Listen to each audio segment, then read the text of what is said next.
nama saya Dea Anissa Pratika Wibowo atau biasa dipanggil dengan Dea.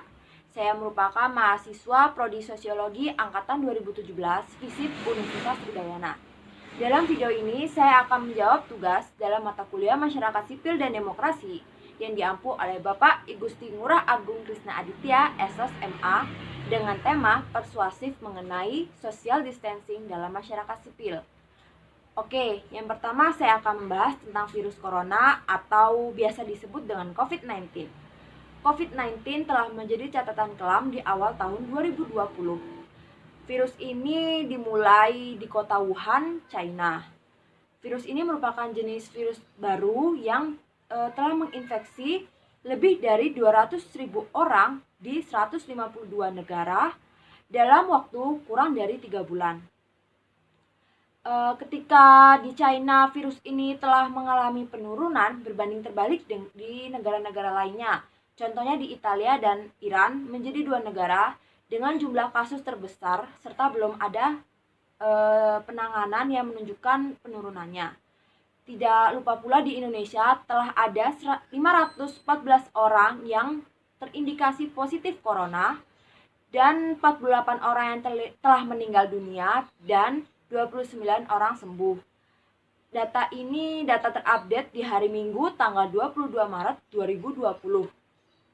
Sementara itu di sejumlah negara telah memutuskan sistem lockdown diberlakukan di tempat umum seperti sekolahan, universitas, bahkan di objek wisata pun telah ditutup untuk sementara waktu. Lockdown ini dianggap dapat mencegah penyebaran virus corona. Dan ada pula cara yang lainnya yaitu social distancing.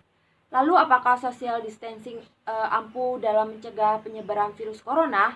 Dikutip dari berbagai sumber, social distancing adalah praktik kesehatan yang bertujuan mencegah orang sakit melakukan kontak dalam jarak dekat dengan orang-orang yang sehat untuk mengurangi peluang penularan. Mengutip dari laman resmi Center of Disease Control and Prevention CDC Amerika Serikat, social distancing adalah jarak antar manusia. Jarak yang dianjurkan oleh pemerintah Amerika sendiri adalah sekitar 2 meter.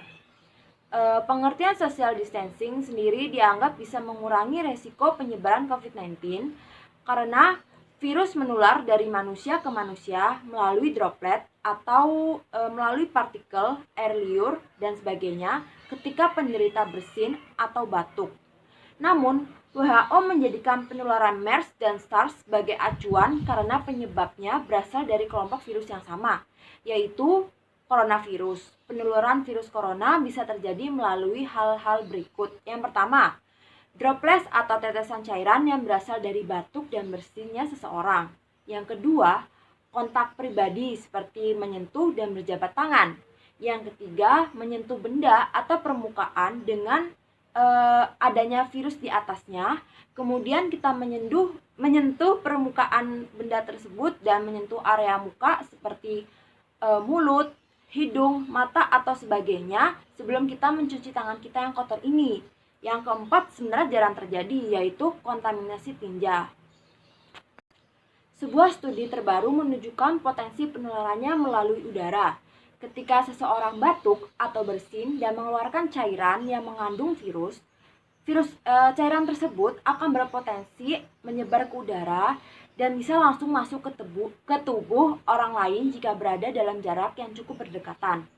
Bahkan, para peneliti pun menemukan bahwa virus itu bisa bertahan dalam jangka waktu tertentu di udara dan menempel di permukaan benda, tergantung pada seberapa banyak faktor seperti suhu udara yang panas ataupun kelembapan.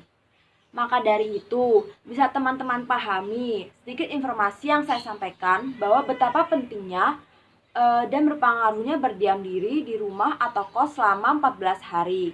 Atau yang kita tahu dari berbagai media sosial dengan hashtag di rumah aja. Atau melakukan social distancing. Hal itu gunanya dapat memutuskan rantai penularan dari virus corona atau COVID-19 ini.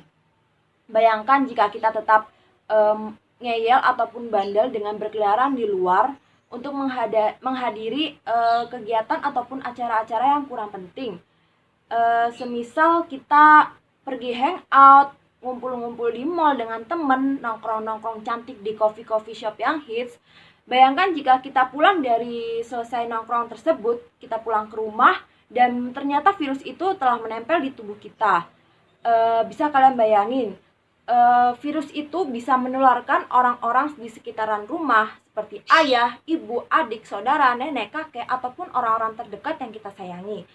Dan itu bisa menyebabkan orang-orang yang tadinya tidak sakit itu menjadi positif corona. Bayangkan jika orang-orang tersebut mempunyai imun atau keadaannya memang sedang sakit, orang tersebut akan menjadi langsung drop dan bisa-bisa meninggal dunia. Maka dari itu, kita sebagai masyarakat sipil janganlah menganggap sepele anjuran ataupun perintah yang telah ditetapkan oleh pemerintah seperti presiden ataupun jajarannya. Kita sebagai masyarakat sipil pun harus bijak-bijak dalam mengambil keputusan dan memikirkan dampak-dampak yang kita ambil. Kita pun sebagai masyarakat jangan hanya menuntut pemerintah ataupun memprotes tentang kinerja pemerintah yang menurut kita kurang benar, kurang cekatan dalam menangani virus ini. Kita pun harus ikut membantu kebijakan yang telah diterapkan oleh pemerintah, yaitu dengan melakukan social distancing atau dengan hashtag diam di rumah saja. Dengan cara tersebut kita telah ikut membantu dalam hal yang sangat sederhana, membantu presiden, membantu pemerintahan, serta membantu para petugas medis yang telah menjadi garda terdepan dalam menghadapi virus corona ini. Sekian jawaban dan informasi yang dapat saya berikan. Saya Dea Anissa Pratika Wibowo dengan NIM 17 12 51 1022. Bye bye.